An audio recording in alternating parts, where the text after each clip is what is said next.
Hi guys, मैं हूं शांतनु और जैसे कि तुम जानते ही हो ये है इस तरह की नहीं उस तरह की बातें। और आपको ये बात पता ही होगी कि हाल ही में क्रिस रॉक भाई साहब के मुंह पे एक रैपर झड़ दिया था ऑस्कर्स में विल स्मिथ भाई साहब ने। इसी के चलते हमने सोचा क्यों ना हम अपने देसी कंट्रोवर्शियल रैपटों की एक कंपाइलेशन बनाएं हमारे मामा मियां लजानिया ऑडियंस के लिए। तो इसी एपिसोड में मैं तुम्हारे को बताऊंगा वो सारे रैपट, लाफे, थप्पड़, कंटाप जो हमारे देसी लॉन्डो ने पेले हैं थ्रू आउट द हमारी इंडियन इंडस्ट्री। तो भैया पिछले हफ्ते ही विल स्मिथ भाई साहब ने पेल दिया एक कस के रैपट क्रिस रॉक भाई साहब को। तो ये सब कुछ लाइव ऑस्कर स्टेज में होते हुए देख के पूरी दुनिया के हो गए थे टट्टे शॉट। कुछ बोल रहे थे कि बिल्कुल ठीक किया विल स्मिथ ने क्योंकि उसकी बीवी का मजाक उड़ा रहा था साला, खोपड़ी तो साले का। और कुछ कह रहे थे कि ये सही नहीं था गुरु, जस्ट अ स्लैप, पर नहीं मार सकता। अब देखो 100 बातों की एक बातें चाहे जितनी मर्जी हो, ओपिनियन चाहे जितने मर्जी आए, क्रिस रॉक को लगना था रैपट, विल स्मिथ ने मारना था रैपट, तो लग गया रैपट। अब यार थप्पड़ लग जाने के बाद एम्बैरेसमेंट कितनी होती होगी ये खुद सोचो। अगर आपस में 2-4 लौंडे लड़ जाएं तो उन्हीं में इतनी एम्बैरेसमेंट हो जाती है कि इसको थप्पड़ लग गया, उसको थप्पड़ लग गया। यहां तो क्रिस रॉक भाई साहब की कच्छी का नाड़ा ढीला कर दिया वर्ल्ड स्टेज पे विल स्मिथ ने। गजब बेइज्जती है। और भैया ये बात सुन लो कि ये चीज खाली वेस्ट वाले गोरे ही नहीं करना जानते, खाली अंग्रेजी करना नहीं जानते, लप्पड़बाजी। हमारे देश में तो ये चीज चलन आ रहा बहुत साल पहले से। और सिर्फ मेरे और तुम्हारे जैसे लौंडे ही नहीं मौका ढूंढ रहे होते कि कब कोई फालतू की बकचोदी करे और हम अपने हाथों की 56 छुरी बना के उसके कान के नीचे चिपका दें। कोई बीवी से लड़कर आया है, किसी का बेटा उसकी बात नहीं सुनता। क्योंकि इंडिया के बहुत नामी गिरामी सिलेब्स थप्पड़ मारने में और थप्पड़ खाने में काफी न्यूज में रहे हैं और इसी के बारे में हम बात करेंगे इस एपिसोड में। तो लिस्ट में ऑब्वियसली नंबर 1 स्पॉट पे है the shining beacon of Indian celebrity थप्पड़बाजी यानी भज्जी स्लैब श्रीशांत। सीजन था T20 क्रिकेट का, साल था 2008, मैच चल रहा था मुंबई वर्सेस पंजाब। पंजाब की टीम में से एब्सेंट थे सचिन पाजी और सचिन की एब्सेंस में कैप्टेंसी थमा दी गई भज्जी पाजी को। ऑल्दो ये बहुत बड़ा सरप्राइज था काफी सारे फैंस के लिए, बट हर कोई यही प्रे कर रहा था कि भज्जी अच्छी तरह कैप्टेंसी निभाएं, मगर ये हो ना सका। अब भज्जी के लिए ये वाला जो मैच था वो 2 रीजंस की वजह से काफी ज्यादा गंभीर बन गया था। पहला ये, एक तो भैया कैप्टेंसी चिपका दी और दूसरी ये कि अपने होम स्टेट में खेल रहे थे तो काफी पारा हाई था भज्जी का। तो इसी गर्म माहौल में एंट्री मारते हैं श्रीकांत जो आजकल बहुत ही बुरे से रियलिटी शो के जज हैं और बहुत ही बिलो एवरेज से डांसर बने फिर रहे हैं, यहां से वहां नाचते हैं आजकल वो इवेंट्स में। वो उन्होंने एंट्री मारी, अपने टट्टे भारी किए और through out the match sledging करी बिना रुके भज्जी पाजी की। बस फिर क्या था, भज्जी ने पैर चो लगा चाटा, पैर चो मार साहब फुद्दी दिया, पैर चो चकला पट्टे फुदिया फाड़ो। और थप्पड़बाजी होने के बाद सीन कुछ ऐसा हुआ कि श्रीकांत वहीं पर लेट लेट के रो रहा है, बैच रंडी रोना चालू उसका, और वहीं पे भज्जी ने कोई सॉरी सूरी नहीं बोला, वो मुंह बना के बैठ गया कि भोसड़ी के तू कर रहा था, अब क्या हुआ, अब चाटा लग गया तेरे को, तो तेरा रंडी रोना चालू होगी। और जब डिसिप्लिन कमेटी ने पूछा भज्जी से कि भैया तुमने चाटा क्यों चला दिया फील्ड में, तो उन्होंने ये बोला, ऐसे ही सेक्सी लग रहा था। अरे नहीं भाई ऐसा कुछ नहीं हुआ था, बाद में कमेंट्स में मत बोलना। तो भैया इस रैपटबाजी का जो फाइनल रिजल्ट था वो ये था कि भज्जी को पूरे के पूरे सीजन से सस्पेंड कर दिया गया था और श्रीकांत के साथ जो जिंदगी ने कांड किया उसके बारे में तो हम सब जानते ही हैं। हम मालूम है तेरे बाप को मत सिखा, चल। लिस्ट में नंबर 2 चाटा है इंडिया का सबसे बहुचर्चित चाटा यानी राखी का तमाचा। अब राखी का नाम सुनते ही बूमर्स को करण अर्जुन का इंतजार करने वाली अंधी मां याद आ जाती है और हम जैसे मिलेनियल्स को आ जाती है वो परदेसिया वाली। अब राखी की पप्पी वाला इंसिडेंट तो हर किसी को याद होगा, अगर याद नहीं है तो पिछले हफ्ते ही मैंने उस पर वीडियो करी है, वो जाके देख लो। लेकिन एक चीज राखी ने करी थी जो खाली उसके हार्डकोर ट्रू फैंस को याद होगा।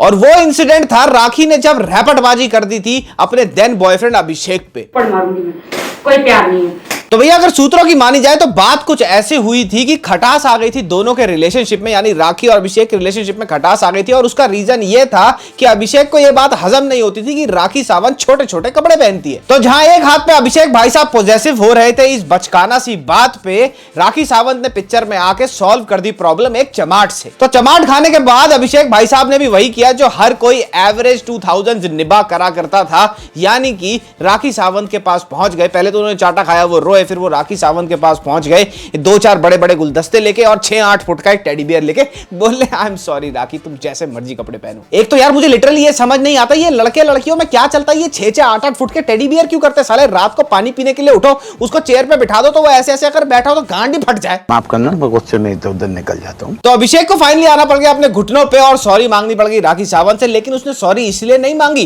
क्योंकि उसकी सोच छोटी थी राखी के छोटे कपड़ों को लेके, बल्कि उसने इसलिए सॉरी मांगी क्योंकि उसको ये चीज रियलाइज हो गई सही वक्त पर कि भैया नच बलिए के अगले सीजन में बलिए भी तो होनी चाहिए, खाली नाचने से काम नहीं चलेगा। पर राखी भी कम ढीठ नहीं थी। ये सब देखने के बाद, अभिषेक का तमाशा देखने के बाद राखी ने इस तमाशे में और ज्यादा पेट्रोल डाल दिया और लगा दिया एक और रैपट। और थप्पड़ खाने के बाद होना क्या था, और ड्रामा क्रिएट करना था दोनों ने। तो अभिषेक टसुए बहाने लग गया फिर से और बॉलीवुड के अंडे से गाने गाने लग गया।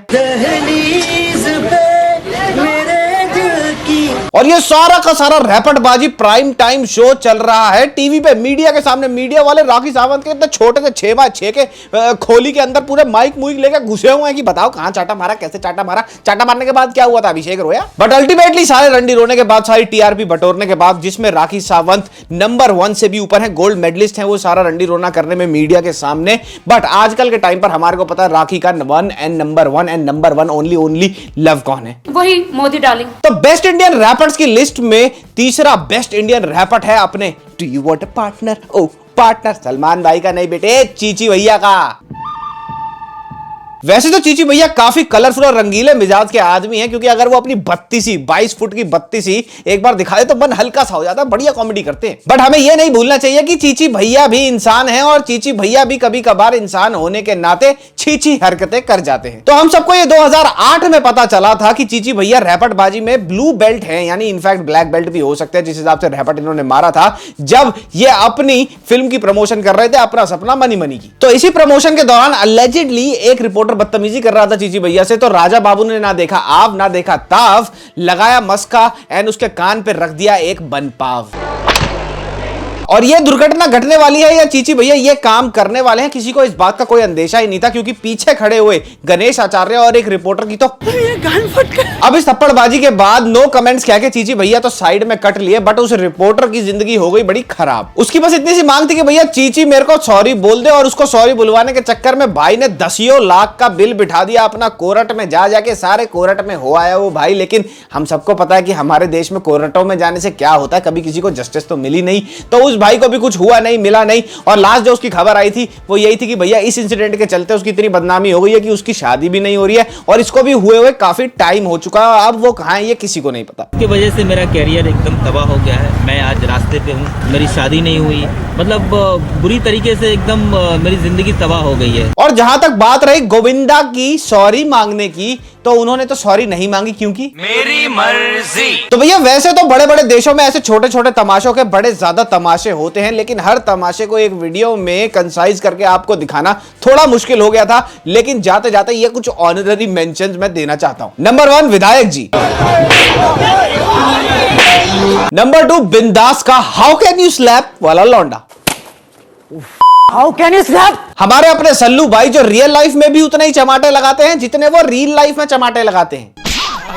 तो भैया जोक्स असाइड, ईगो एक बहुत बड़ी चीज होती है जो अच्छी भी होती है, बुरी भी। अच्छी इसलिए होती है क्योंकि वो प्रिजर्व करके रखती है आपके सेल्फ रिस्पेक्ट और सेल्फ एस्टीम को, लेकिन अगर उसको ढंग से कंट्रोल ना करो, उसको अपने दिमाग पे, अपनी सक्सेस पे हावी होने दो, तो वो काफी ज्यादा प्रॉब्लम क्रिएट कर सकती है आपके लिए। अब ये तो थी सारी स्टार्स की बात। जो हम नॉर्मल लाइफ में थप्पड़बाजी रैपटबाजी देखते हैं, वो उन लोगों की तरफ से देखते हैं जिनको अपनी पावर का, जिनको अपनी पोजीशन का घमंड है, जिनको पता है कि अगर हम किसी के ऊपर भी अंधाधुन हाथ छोड़ देंगे, हमारे पे कोई एक्शन नहीं लिया जाएगा, हमारे पास बहुत पावर है। तो भैया यही तो चीज है, तुम जितने पावरफुल हो उतनी ज्यादा ह्यूमिलिटी दिखाओ। ये नहीं कि तुम रास्ते पे चलते लोगों को धमकाते फिरोगे या चमाटे बजाते फिरोगे उनके। और लाइफ में हम सब ने कभी ना कभी किसी ना किसी लाइफ के पड़ाव पे ये थप्पड़ रैपटबाजी वाली चीजें करी हैं, चाहे तुम एक टीनेजर हो, चाहे तुम्हारे अर्ली 20s हो, चाहे तुमने रिसेंट में ये सब काम करे हो। लेकिन जब तुम पीछे मुड़ के देखोगे और एनालाइज करोगे उस सिचुएशन को, तो ज्यादातर तुम्हारे को यही नजर आएगा कि हमने ओवर एग्जैजरेट किया था उस सिचुएशन में। और इसी के चलते एक बात मैंने सीखी थी और तुम्हारे को भी बता देता हूं, क्योंकि मैंने पर्सनली ये बात